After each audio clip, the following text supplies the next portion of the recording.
this series is Women of Influence, a Crown on the Head, or Rottenness to the Bones.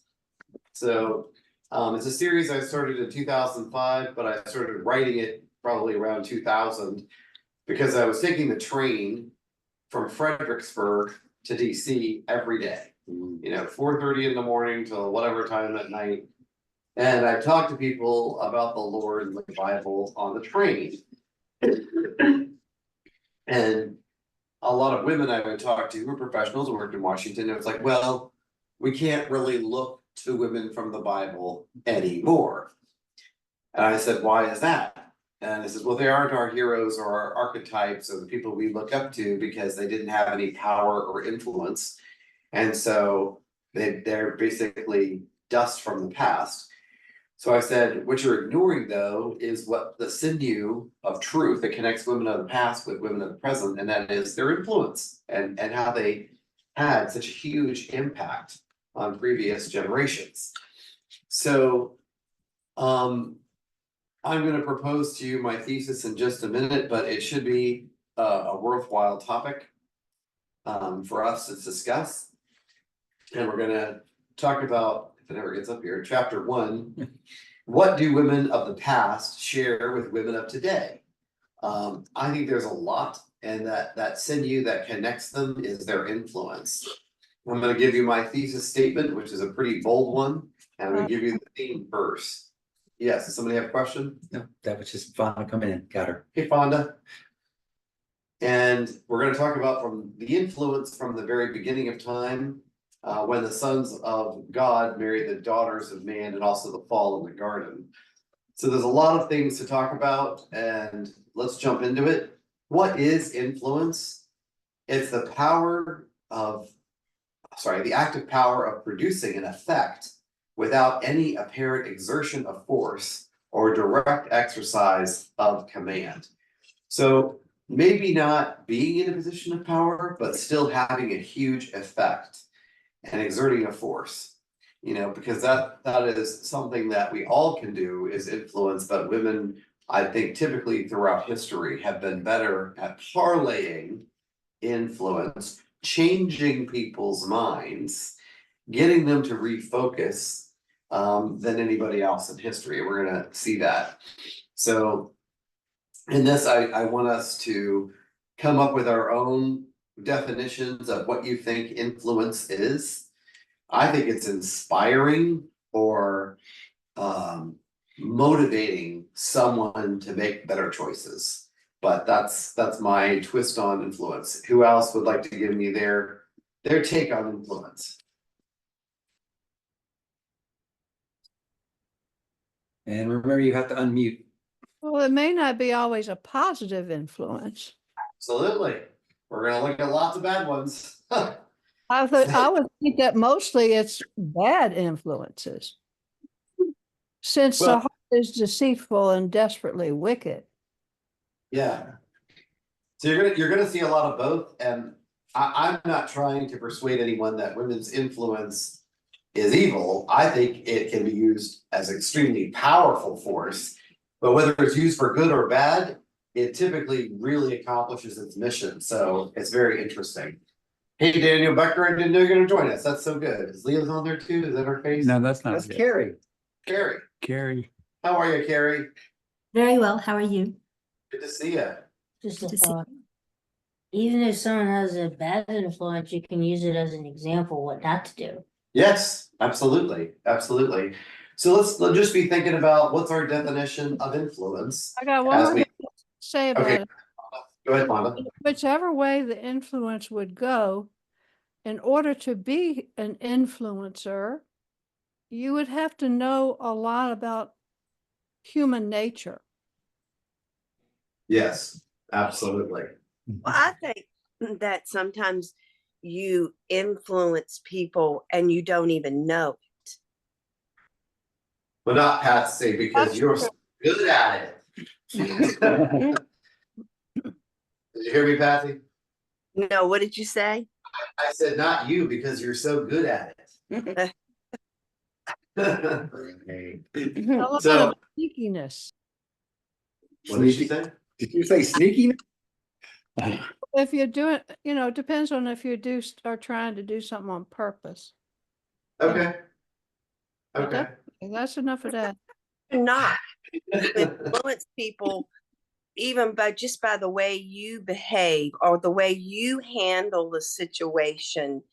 You can influence people by your actions that you don't even know people are watching you. Absolutely. And non-actions.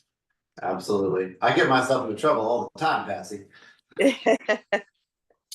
So let's talk about, were the women in Jewish culture, when they were obeying God, was their situation better than all the circumstances for women in other nations, in foreign nations? Were women treated better in Jewish culture than in cultures in North Africa, in Asia, in Europe, all surrounding Israel? History seems to show that to be true, that they were Right. better off.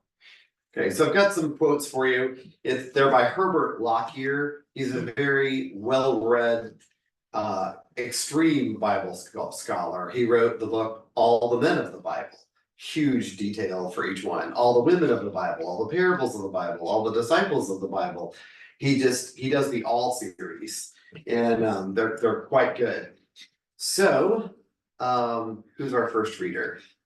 Dan, you're our first reader, please. Remember to unmute yourself. Mr. Becca. I'm sorry, you cut out. Did you say me? Yes, Yep. sir. Both man and woman were endowed for equality and for mutual interdependence. Often, woman excels man in the capacity to endure ill treatment, sorrow, pain, and separation. Throughout history, man, through pride, ignorance, or moral perversion, has treated woman as being greatly inferior and has enslaved and degraded her accordingly. Among many heathen tribes today, women are mere chattel, the burden bearer with no rights whatever to equality with man. Yeah, so what this really states is that God created a unity, an equality for mutual interdependence, man to female, female to male. They really can't do one without the other, but we see the degradation of what happens to women away from God. Does that make sense? Yeah. So the further you get away from God in your culture, the worse women will be treated. Our next reader, go ahead. If it ever gets up there. Yeah. Wait a second, it's not. David, if you can read, please. Did you ask me? Yes, sir. This mic is Thank you. neutral.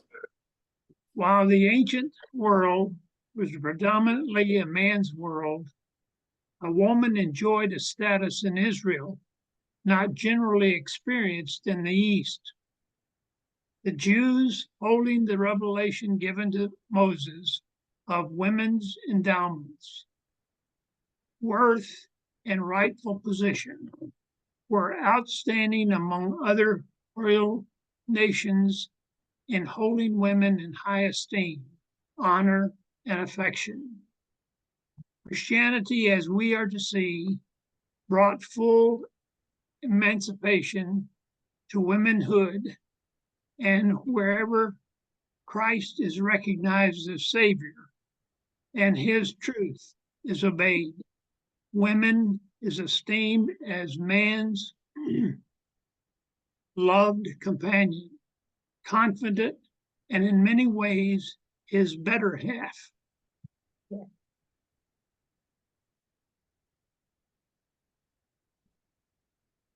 We're changing mics just for a second. Let's kill this thing.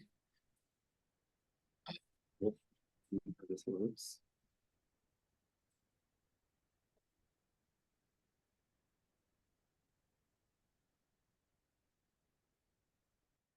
Okay, we'll see if everybody can hear. I'm gonna get it connected and see if it'll recognize it. Okay, sorry about that. We just had to switch mics because the other one stopped working. I don't see this mic yet. Okay, well, thank you for reading that. And basically what it's saying is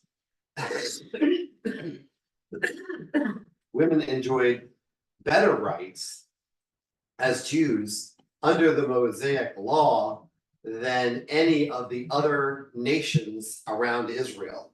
And Christianity brought it to a whole new level of light, as we're going to see later on. So these are all from Herbert Lockyear's books, the All series, and this is all the women of the Bible. And I highly recommend it if you get a chance to read it. It's a great reference book too. Our next reader Is Nancy, please. Nancy. Nancy, if you'll be our next reader, please. All right. The position of women in Israel was in marked contrast with her status in surrounding heathen nations. Israelite law was designed to protect woman's weakness, safeguard her rights, and preserve her freedom. Under divine law, her liberties were greater, her tasks more varied and important, and her social standing more respectful and commanding than that of her heathen sister. Yep, so it's a big difference, and I think Herbert Lockyer has it right on the head. You know, he's basically illustrating the fact that under the law, God provided protections, rights, and freedom under the law that they would not enjoy in other nations. And we're going to see that with the 5 daughters of Zelophehad. We're going to see that with what Miriam accomplished, what Deborah accomplished, and many other women in Scripture. So it's an exciting frontier to look at. And I think we'll be able to prove by the end of this how liberated and how free women were under God's law than any other law by man. I'm going to try a different microphone. Let me Okay. know whether it sounds good or bad when we start talking. All right, first of all, can you hear us? Yes, I see nods. Okay, does it sound reasonably loud and clear to you? Yes. Okay, we'll go with that. It's working better than anyone? I'm using that mic up there. Oh! With that camera. Okay, that's good. All right, so who is our next reader? Okay, Fonda, please.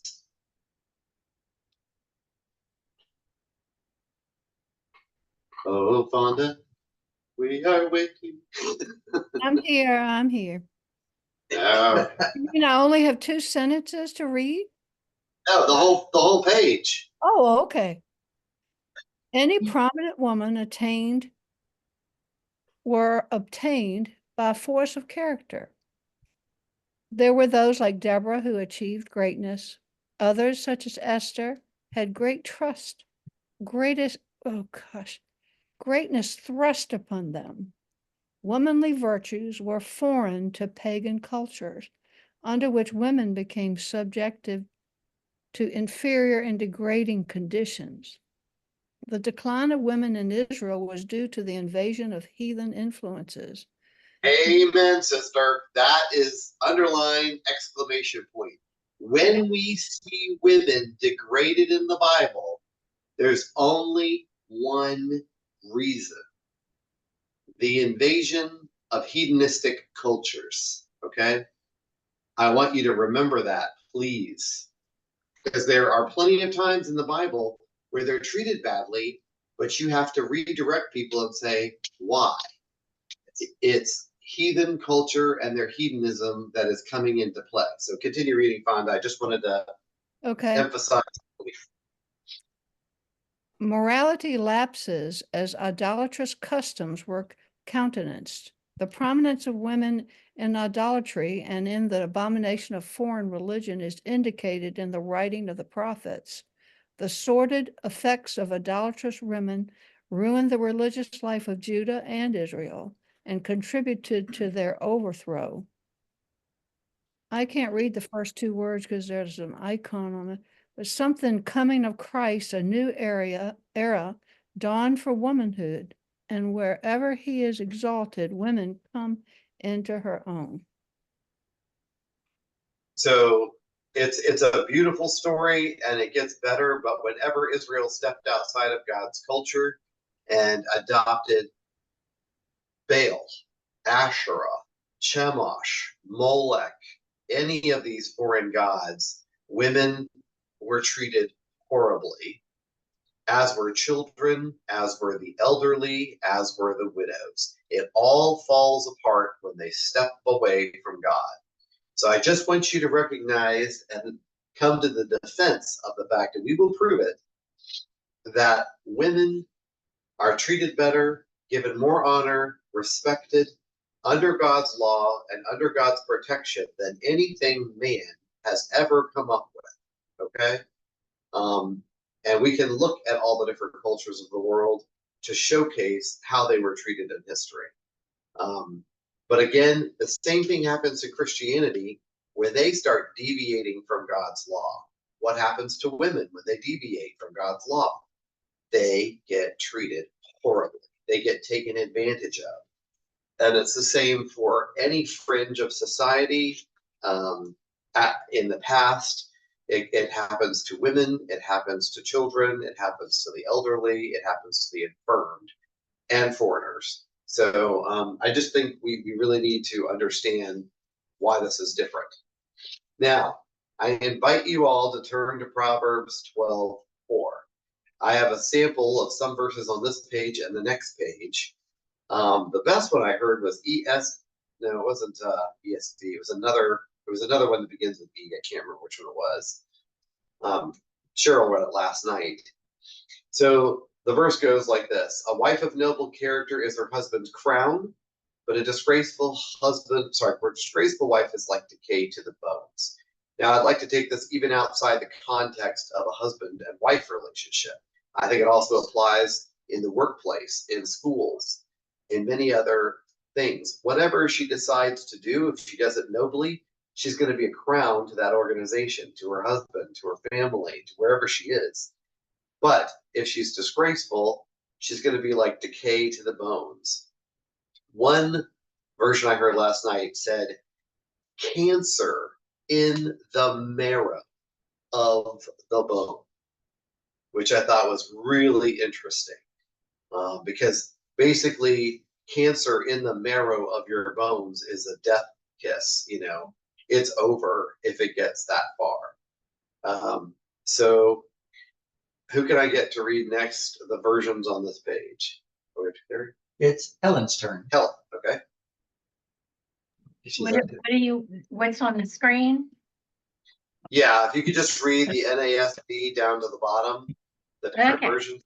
A wife of noble character is her husband's crown, but a disgraceful wife is like decay in his bones. An excellent wife is the crown of her husband, but she who shames him is like rottenness in his bones. Amplified, a virtuous and worthy wife, earnest and strong in character, is a crowning joy to her husband, but she who makes him ashamed is as rottenness in his bones. A virtuous woman is a crown to her husband, but she that maketh ashamed is as rottenness in his bones. An excellent wife is the crown of her husband, but she who brings shame is like rottenness in his bones. A helpful wife is a jewel for her husband, but a shameless wife will make his bones rot. A capable wife is her husband's crown, but a wife who causes shame is like rottenness in his bones. So one is on the head and one is, basically in his feet. And you can see how it would affect both. So what I think is interesting is that there's a variation with a CEV of a jewel in the crown of her husband. All the rest of them say crown. And there's the word decay, shame, rottenness, to rot, all the way through the rest of it. So a lot of this has to do, I think, with discernment and discretion. And there's a bunch more on this page. So we don't have to read them all because we've been through pretty much all the variations that you're going to get, but you might be able to pick out something in here that's a little different than some of the others. But thank you for reading that, Helen. And we go on to this page. So I need a drum roll. Can somebody do a good drum roll? Dan, are you good at that? There's an app for that. Okay, here is my thesis statement. It's a wild one. Are you ready?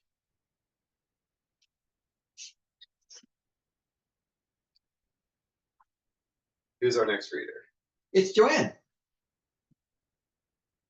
Joanne? Okay. Second to God's power on earth, a woman's influence can be stronger than a man's might and his intellect. So why would I say something crazy like that? It's true. Marjorie says it's true. She doesn't need any evidence to back it up. Okay. So what does the Bible give us as the strongest man in the Bible that you learned in Sunday school when you were a little kid? Samson. Walter says, let's go Samson. Yes, you're right. So he was a Nazarite from birth. God said, you're going to be my judge of Israel for 40 years. He did that, and he had Samson's whole reason for being was to provoke the Philistines. Okay? He didn't choose a nice, good Jewish wife. Oh no. This man goes chasing after those bawdy, buxom Philistine women who are nothing but trouble. And what happens in the story? Well, let me tell you. In one day, he killed 1,000 Philistine warriors. With what? With a machete? With an Uzi? With a flamethrower? No. With what? A jawbone. The jawbone of an axe. Was he tired after killing 1,000 Philistine warriors? I believe he was. No, he was thirsty, but he wasn't tired. He was thirsty. He was thirsty. unto death. He was thirsty, but he wasn't. Now, remind me, which tribe did Goliath belong to? Goliath. Goliath didn't belong to it. He didn't belong to any tribe of Israel. He was a Philistine. He was a people. Philistine. He was one of the People, yeah. Philistine warriors. That's what I'm talking about. So you can picture what kind of people we're talking about when we mention the shivery word of Goliath. Now, in the next chapter, he meets Delilah. He's with her. And it says a very important phrase in that chapter, that Delilah wore Samson down to the point of what? Death. Yeah. So let's put them in the scales, ladies and gentlemen. 1,000 Philistine warriors or one woman. Which one took Samson down?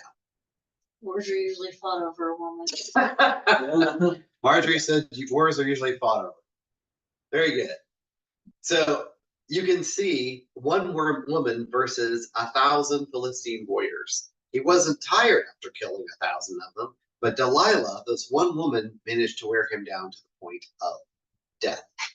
So, okay, well that has to do with man's strength, but surely his intellect is more powerful than that. What does the Bible purvey, other than Christ, as the signature male intellect of all time, the wisest man who had ever lived? He gives with an S, just like Samson. Solomon. It's Solomon. And Solomon was given so much wisdom and so much discernment, he was able to judge his own people and other nations. And foreign kings, heads of state, came from all over the world, Africa, Asia, Europe, to visit Solomon just to sit and listen to his wisdom. Does anybody today travel and pay for gifts to go talk to President Biden? No. Does anybody travel over the oceans to go see Vladimir Putin and sit at his feet and glow and bask in his great wisdom? No. Does anybody visit the Prime Minister of England for his great knowledge and understanding? No. Is there any president, king, prime minister in all the world that anybody goes to for wisdom? Only one person I can think of, and that maybe perhaps the Dalai Lama. Other than that, I can't do many people. And he's a man without a kingdom. Yeah. Yeah. So it's pretty amazing. So This was the wisest man supposedly that had ever lived. We get to 1 Kings chapter 11, and it all unravels. It all falls apart. Why? And you can look it up yourself. It isn't cheating. Because It's an open. his wives. What did they do? His foreign wives influenced him. Yeah, what did his foreign wives do? They took him away from God and had him with their gods, their idols. Patsy, you were so right. And here's how it happened. I love this little story. So the first one he marries is the Pharaoh of Egypt's daughter. She's a princess. You can think of Aladdin if you like, if that makes you happy. So she comes, she gets married to Solomon, and what's practically the first thing she asks for? Not only does she want a palace for herself, oh no, we got a little bit further to go. She wants a temple for her god, or gods, because there's a pantheon of them. So he writes the blank check. He gets the temple built for this Egyptian princess, so she'll be happy. Now we got 300 wives to go through and 700 porcupines, or I should say concubines. So at the end of all of this, what is wife number 2 gonna say after she gets in the palace? I want this and I want that. Yeah, you built her a temple for her god. Aren't I as beautiful as she is? Don't you love me as much as you do her? Then you need to build me a palace. You need to build me a temple. So this man had to write blank checks all over the place. Every wife he married wanted the same level of status as the first wife. And they're all going to push him to get what they want. And what does it say about it? It brought down his kingdom. So that's why I have this thesis statement.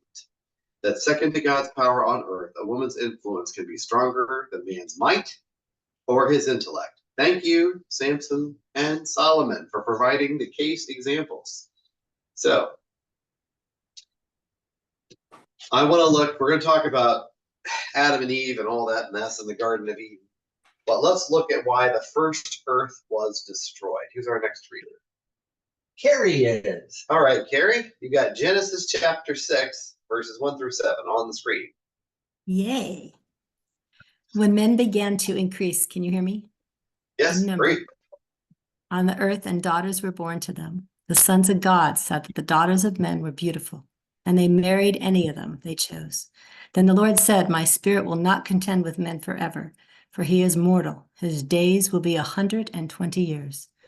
The Lord saw how great man's wickedness on earth had become, and that every inclination of the thoughts of his heart was only evil all the time. The Lord was grieved that he had made man of the earth, and his heart was filled with pain. So the Lord said, I will be, you should know that. I will wipe mankind. Thank you, I can't see. Whom I have created from the face of the earth. Is that all? Excellent. I can't, does it go? Okay. Yeah, you got it. Yeah. So if you want to just give me a summary of what you read there, plus there's this very great Hebrew word for the word to be grieved, of how God felt.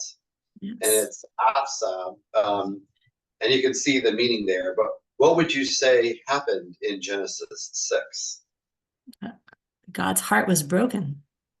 Yeah. And it was the sons of God married the daughters of man. That doesn't mean angels. It means that spiritual people married unspiritual people. I heard a great interpretation last night that they married the daughters of Cain. Mm-hmm. And I thought that was really interesting to think about, because when we get later on down the line to Lamech's generation, look how twisted his thought is. He goes home to his wives, his 2 wives of Lamech, and he says, guess what, ladies? I killed a man today. And this is to be celebrated. Why? Because Cain killed a man and God avenged him 7 times. And he's like, I'm going to be, exonerated 70 times 7. So the wickedness and the violence on earth only got worse during this time. Sorry about my coughing. Harry, do you want to read some of the definitions? You don't have to read the whole thing. For the Hebrew word, it's 06. That's totally not fair, Joseph. I know. I'm coughing too much. And he makes you read Hebrew now. You're gonna have to do it. No, it just means, you just say, it's to hurt, to pain, to grieve, to displease. Oh, to yeah, vex. sure. That's fine. Okay. To hurt, pain, grieve, displease, vex, rest. To hurt or pain. To be in pain, be pained, be grieved. To vex, torture, to cause pain. To feel grieved, be vexed. To shape, fashion, make, form, stretch into shape. Yep. Worship. So there's a lot here, and you can obviously tell how grieved the Lord was. It pained him that he had made mankind.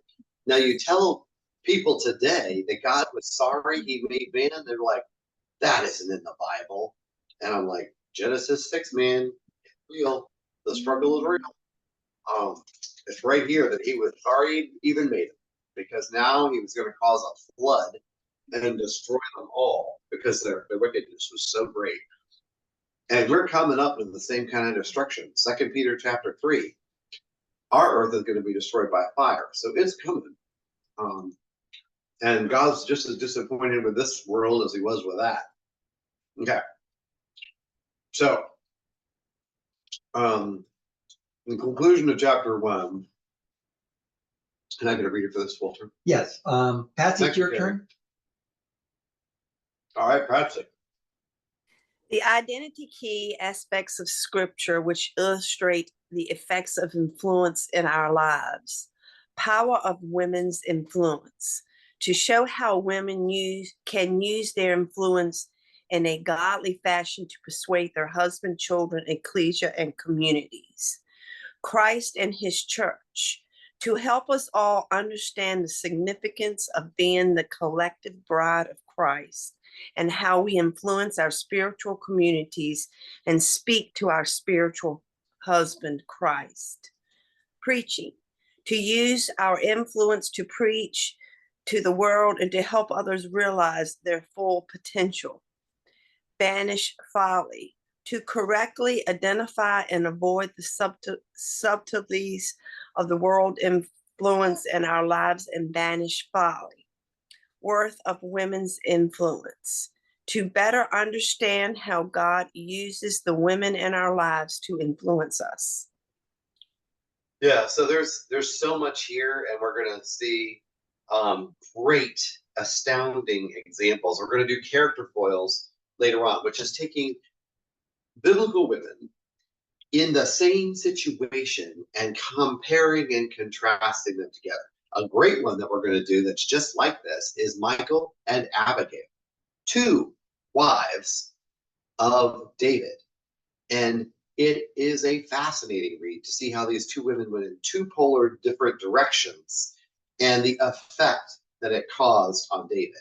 So we're going to be getting to that. So now we're going to jump into chapter 2. And this is about 2 women crying out.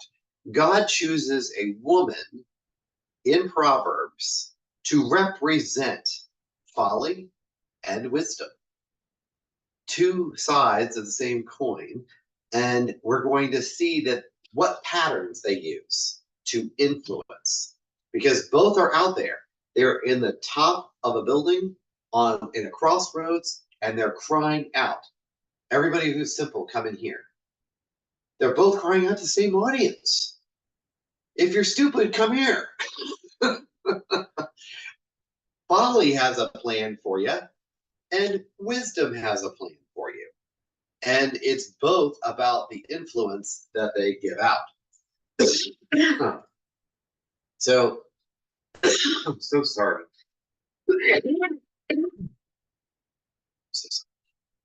So we'll start here with Proverbs chapter 9. And this is the invitation from wisdom and folly. We're gonna see if the 2 of them compared and contrasted right together. So I put on here the 7 columns of wisdom: counsel, knowledge, fear of God, understanding, sound wisdom, prudence, and power. So those are all listed in Proverbs. And who is our next reader? Marjorie, it's your turn. I can't see it. I'm sorry. Can't see that? Okay. Look at this. Just a little bit. Yeah. I'll read it. She's got it. Okay. Proverbs on. Wisdom has built her house. She has hewn out its 7 pillars. She has prepared her meat and mixed her wine. She has also set her table. She has sent out her maids, and she calls from the highest point of the city. Let all who are simple come in here. She says to those who lack judgment, come eat my food and drink the wine I have mixed. Leave your simple ways and your will live. Walk in the way of the understanding. Whoever corrects a mocker invites insult. Whoever rebukes a wicked man incurs abuse. Do not rebuke a mocker, or he will hate you. Rebuke a wise man, and he will love you. Instruct a wise man, and he will be wiser still. Teach a righteous man, and he will add to his learning. The fear of the Lord is the beginning of wisdom, and knowledge of the Holy One is understanding. For through me your days will be many, and years will be added to your life. If you are wise, your wisdom will reward you. If you are a mocker, you alone will suffer. Excellent. Thank you so much. So look at the richness of what wisdom offers. And it's personified as a woman, reaching out to the simple man, reaching out to those without understanding, reaching out to those who are simple or foolish and telling them, come in here. Let me explain what this can do for you. So the two of them are crying out to the exact same audience, and they're kind of using the same methodology. So you get from this that wisdom and folly are reaching out to the same audience, and they're using the same concept.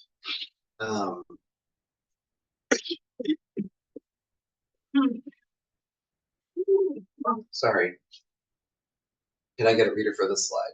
Roger? I don't know about reading stuff in that white area. You don't have to read it. It's all Just just the white letters on the blue background. All right. Okay, you can start reading. What is the first adjective to describe sin? Adjective. Oh, adjective. Oh, okay. Is this easier to read from you?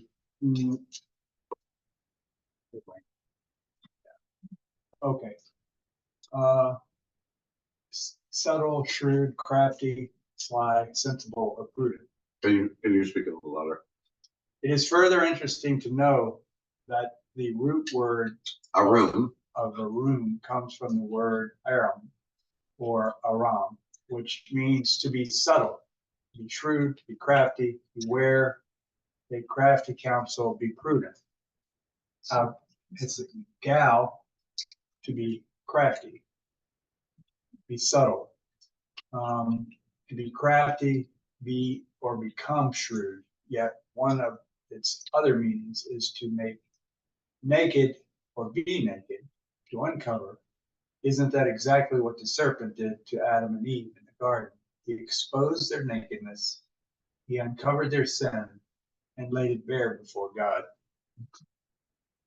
So, what I'm trying to bring out here is that the first adjective to describe sin is that it's subtle, that it's shrewd, that it's crafty, that it's sly, and even goes so far as to say it's prudent. Christ even makes mention of this in the New Testament. He says, be harmless as doves, but as wise as serpents. So we're going to see that. And here comes Lady Folly, personified as the adulteress. And this is from Proverbs chapter 7. Who's the next reader, Walter? Know that? My son, keep the words and store up my commands within you. Keep my commands and you will live. Guard my teachings as the apple of your eye. Bind them on your fingers. Write them on the tablet of your heart. Say to wisdom, you are my sister, and call understanding your kinsman. They will keep you from the adulteress, from the wayward wife with her seductive words. At the window of my house, I looked out through the lattice. I saw among the simple, I noticed among the young men, a youth who lacked judgment. He was going down the street near her corner, walking along in the direction of her house at twilight as the day was fading, as the dark of night set in. Then out came a woman to meet him, dressed like a prostitute and with crafty intent. She is loud and defiant. Her feet never stay at home. Now in the street, now in the squares, at every corner she lurks. She took hold of him and kissed him, and with a brazen face she said. Okay, well, I guess I cut off the rest of it. Oh, yeah. But we'll draw the curtain on that tender scene. Since it doesn't get any prettier from that. In the latter parts of it, she leads him on, and it says he doesn't realize that where she's taking him is to death. And that's the rest of that chapter 7. If anybody wants to read it from their Bible, they can. I'm sorry, I didn't mean to cut it off. All right, so let's look at wisdom's call again, Proverbs 8. Go ahead, Walter. Okay. Does not wisdom call out? Does not understanding raise her voice? From the heights along the way, where the paths meet, she takes her stand. Beside the gates leading to the city, at the entrance she cries aloud. To you, O men, I call out. I raise my voice to all mankind. You who are simple gain prudence. You who are foolish gain understanding. Listen, for I have worthy things to say. I open my lips to speak what is right. My mouth speaks what is true, for my lips detest wickedness. All the words of my mouth are just. None of them is crooked or perverse. The discerning of all of them are right. They are faultless to those who have knowledge. Choose my instruction instead of silver, knowledge rather than a choice gold. For wisdom is more precious than rubies, and nothing you can't desire can compare with her. I, wisdom, dwell together with prudence. I possess knowledge and discretion. To fear the Lord is to hate evil. I hate pride and arrogance, evil behavior and perverse speech. Counsel and sound judgment are mine. I have understanding and power. By me kings reign and rulers make laws that are just. By me princes govern, and all nobles who rule on the earth. I love those who love me, and those who seek me find me. With me are riches and honor, enduring wealth and prosperity. My fruit is better than fine gold. What I yield surpasses choice silver. I walk in the way of righteousness along the path of justice. Yes. I had a thought. I recently discussed this with someone, and it's like I've noticed a lot of things, such as, like, I asked someone specifically, how come people don't already know, like, things like morals and values and, that we're talking about, why the people go bad. And someone was like, well, nature or nurture. And I'm like, well, there's not a lot of nurture. And Yes. it's like a lot of people who have kids just have they don't teach them anything. So it's like you're literally cleaning up the world's mess. Yes, absolutely. For lack of a better definition. Yep. That's well said. Thank you. And so wisdom is very clear about what she's going to bring, and so it's folly. So I think this is the rest of it. It was separated from the past one. So I have fellowship offerings at home. This is the adulteress or this folly speaking. Today I've made vows, so I came out to meet you. I looked for you, and I have found you. I have covered my bed with linens from Egypt. I have perfumed my bed with myrrhs and aloes and cinnamon. Come, let us drink deep of love until morning. Let's enjoy ourselves with love. My husband is not at home. He has gone on a long journey. He took his purse filled with money, will not be home until the full moon.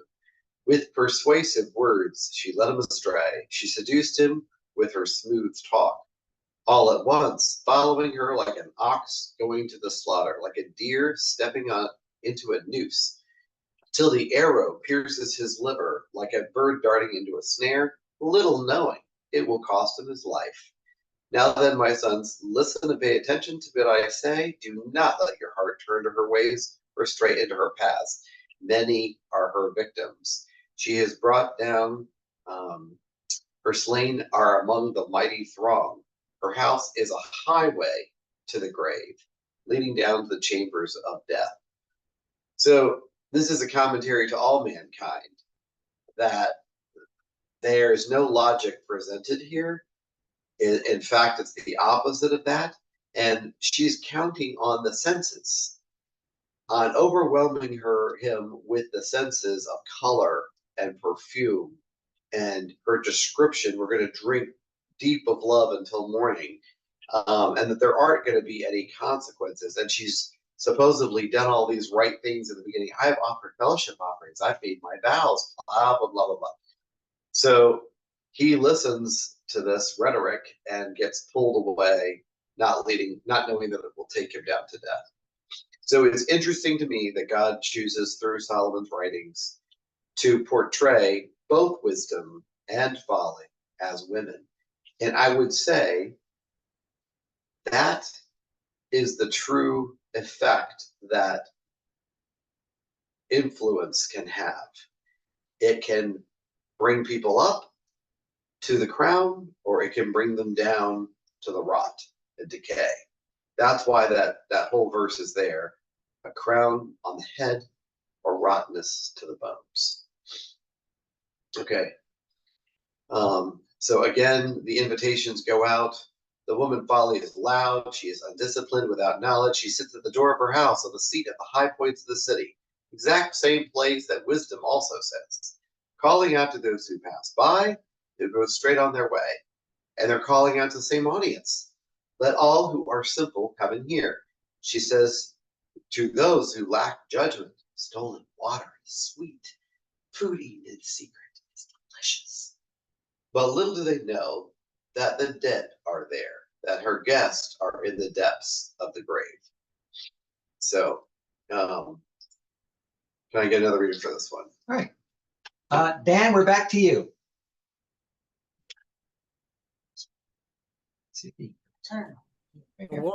Folly is loud. She's undisciplined and without knowledge. She sits at the door of her house, on a seat at the highest point of the city, calling out to those who pass by, who go straight on their way. Let all who are simple come in here.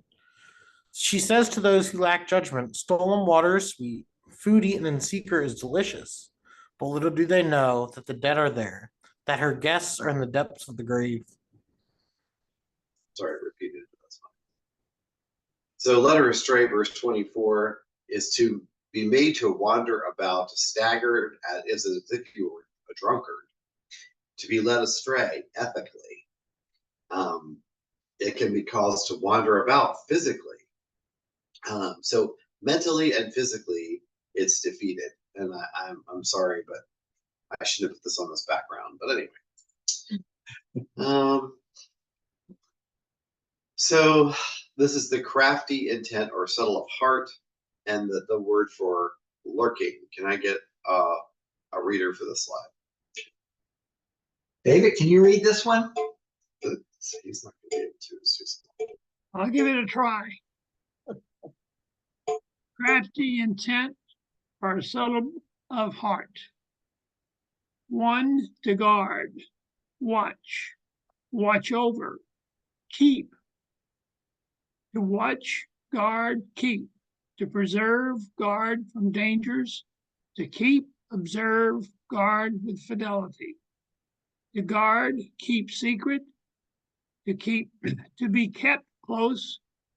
Be blockaded. Watchman, participate. I'm sorry. Participle. And then Luke. I'm sorry again.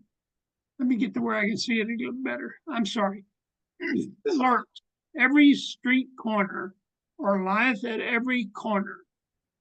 To lie in wait, ambush, lurk, to lie in wait, ambush, partially as subs, steal, ambushers, liars in wait. You got the main principle is to ambush somebody, to lie in wait. They're lurking, and it's arab, which is that word. So it's literally like a lion pouncing on prey. So it's the craftiness with this lurking. You're on the hunt for the simple and stupid, so that you can pounce on them, and using all these metaphors. So that's the kind of influence we're talking about. Technicality, lionesses actually do that. Lions just watch. Right. Yeah, the guys just hang out. Yep. And can I get a reader for this? Because these are the descriptions of this kind of influence. Is loud and brazen or impudent, which is strong words. So who's our next reader? Nancy, is it too small or can you read it? I'm going to give it a try. Okay, cool. Loud. The rest of the adjectives tell us the rest of the story. Solomon uses the word loud to describe her, as opposed to Paul's gentle and quiet spirit.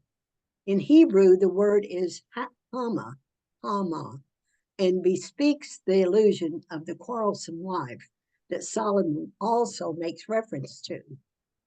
To murmur, growl, roar, cry aloud, mourn, rage, sound, make noise, tumult, be clamorous, be disquieted, be loud, be moved, be troubled, be in an uproar.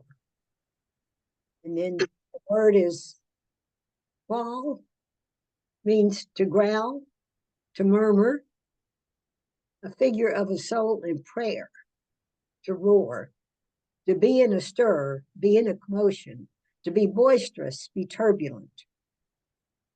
And in Proverbs 9:13, a foolish woman is clamorous. She is simple and knoweth nothing. Do I need to read the right side?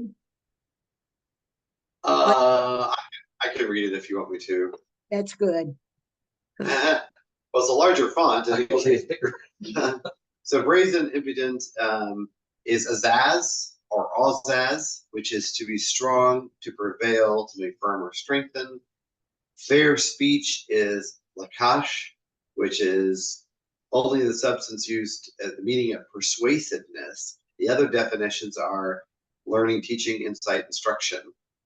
It's persuasiveness. So she uses a combination of a strong, persuasive speech that is loud but doesn't have any substance. That's the sort of the summation of this whole slide. I thought of a good one. Vulgar. Yeah, very much vulgar. That would fit perfectly. So we're at the word forced him, nadak. So what's interesting about this is most of the time we think of men forcing women. But in this case, God's clearly saying this influence is a forcing. So some of the words here, do you want to pick another reader? Because I know these definitions are difficult. Sure. Fonda, it's your turn, please. So just cherry pick the highlights. You don't have to read the whole thing, Fonda. Just pick the words you think are unique or really speak to you. Okay. To impel, thrust, drive away, banish. To be thrust out, outcast, driven away, thrust into, to move, impel, banish, thrust aside, to be chased, hunted. Yep. I think that last one's the most interesting part that goes with the other part, which is to be chased and hunted down. So pretty amazing. Okay. And the next part is to yield or natah, which is that he yielded, and stubborn rebellious is on the other side, and if there's flattering lips at the bottom. Do another reader for this one. Okay, next reader is Joanne. And we're almost done. We're wrapping up. I'm trying to get through this chapter. To stretch out, extend, spread out, pitch, turn, pervert, incline, bend, bow. To stretch out, extend, stretch, offer to spread out, pitch. Yeah, you can go to flattering lips. I think you covered that one.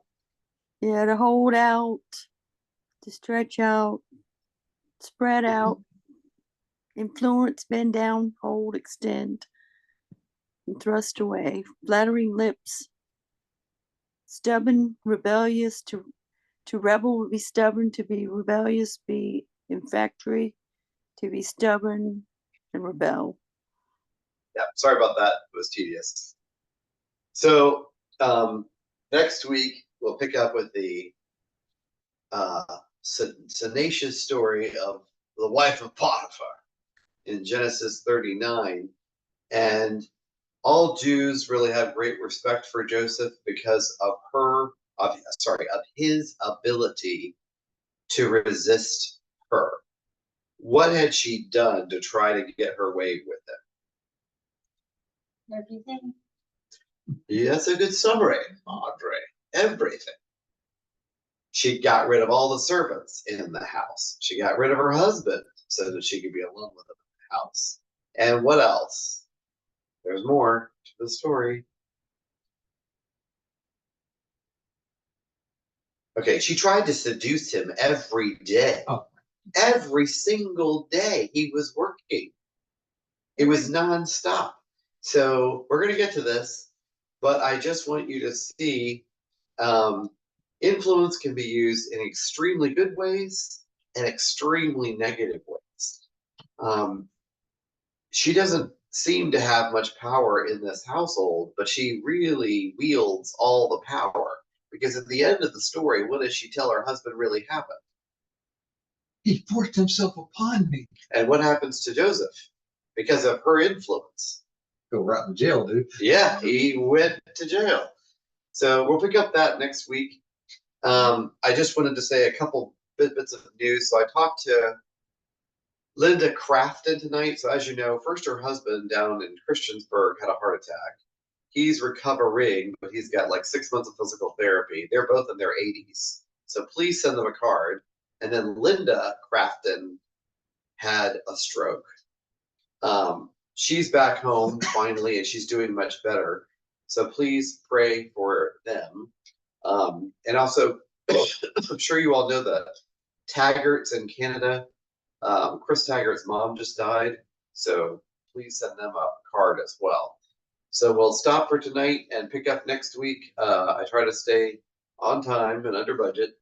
So thank you all for your time. And it was great seeing all your lovely faces. And I'm excited about doing this with you. Did anybody have any parting thoughts they would like to share about women of influence? Women are more powerful than we give ourselves credit. Marjorie says, we're more powerful than we give ourselves credit. I'm grateful to have it back again. So Yes, I thank do you too. for all your work, Joe. Thanks, Joe. Thank you for your effort, Joe. You're welcome anytime. And we'll see you next Thursday. And the only reason I think we have to cancel anytime in the future is Thanksgiving and maybe around Christmas. But otherwise, we should be full steam ahead for the rest of the year. Great. So Thank you, Walter. Thank you. Thanks. you're welcome. Good seeing everyone. Good seeing Y'all everyone. have a good evening. Everybody. Bye-bye. Sleep well.